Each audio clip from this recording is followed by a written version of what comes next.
श्रीचण्डी कवचस्य ब्रह्मा ऋषिः अनुष्टुप्छन्दः चामुण्डदेवता अङ्गन्यासोक्तमातरो बीजं दिग्बन्धदेवतास्तत्त्वं श्रीजगदम्बा प्रीत्यर्थं सप्तशती पाठाङ्गत्वेन जपे विनियोगः।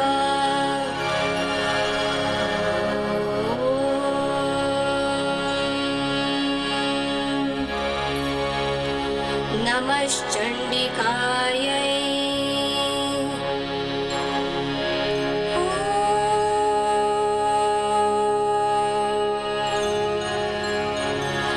मार्कण्डेय उवाच ॐ यद्गुह्यं परमं लोके सर्वरक्षाकरं नृणाम् यन्न कस्यचिदाख्यातं तन्मे ब्रूहि पितामह।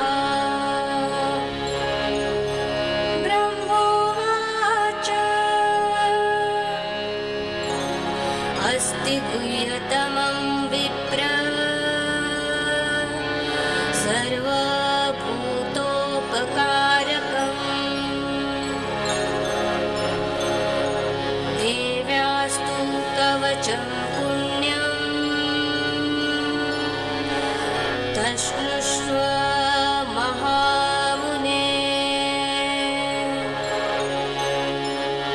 प्रथमं शैलपुत्री च द्वितीयं ब्रह्मचारिणी तृतीयं चन्द्रघण्टेति कुष्माण्डेति चतुर्थकं पञ्चमं स्कन्दमातेति षष्ठं कात्यायनीति च सप्तमं कालरात्रीति महागौरीति चाष्टमं नवमं सिद्धिदात्री च नवदुर्गा प्रकीर्तिता।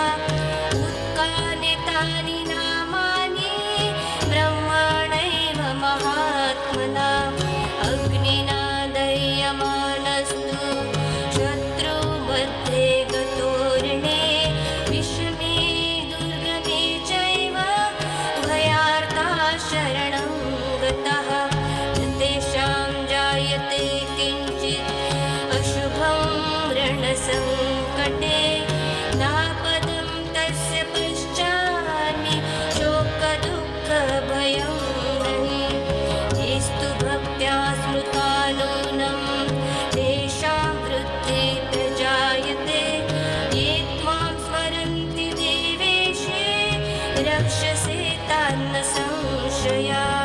प्रेतसंस्था तु चामुण्डा वाराही महिषासना ऐन्द्रीगजसमारूढा वैष्णवी गरुडासना माहेश्वरी वृषारूढा कौमारीशिखिवाहना लक्ष्मी पद्मासना देवी पद्महस्ता हरिप्रिया।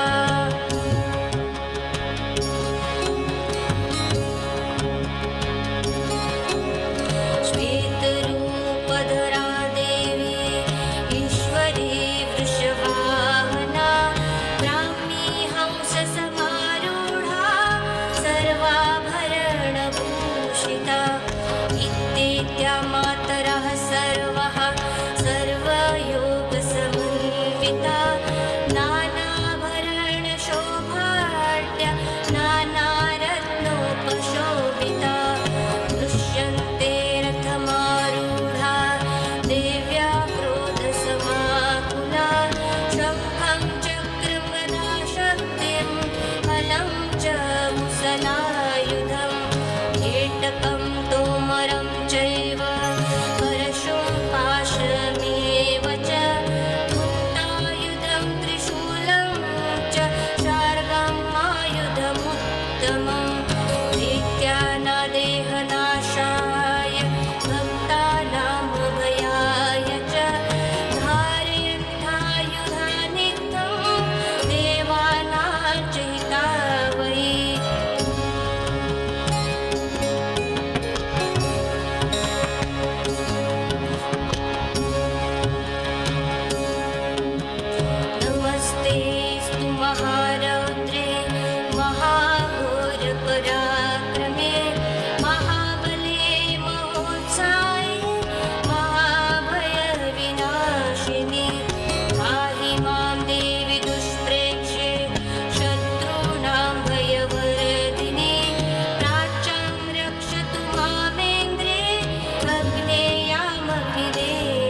षड्दिशो रक्षे चामुण्डस्य वाहना जयापि जाग्रता पातु विजया पातु पृष्ठतः अजिता वामपार्श्वे दक्षिणे च पराजिता शिखामुद्योतिनिरक्षे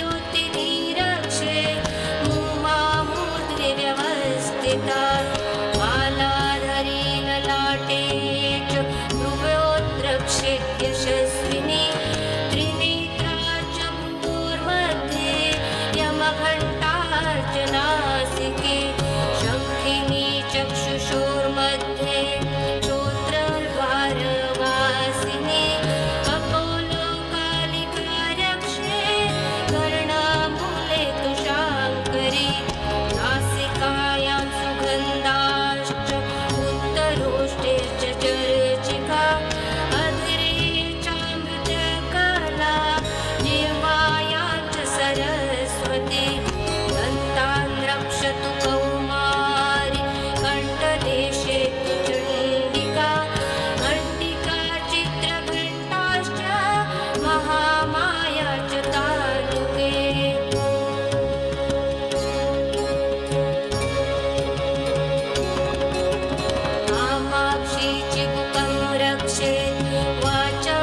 धत्ते सशैलवनकाननं तावत्तिष्ठति मेदिन्या सन्तति पुत्रपौत्रिकी देहान्ते परमं स्थानं यत्सुरैरपि दुर्लभं प्राप्नोति पुरुषो नित्यं महामाया प्रसादता लभते परमं रूपं शिवेन सह मोदते इति देव्या कवचं सम्पूर्णम् साक्षात् श्री आदिशक्ति माताजी श्री निर्मला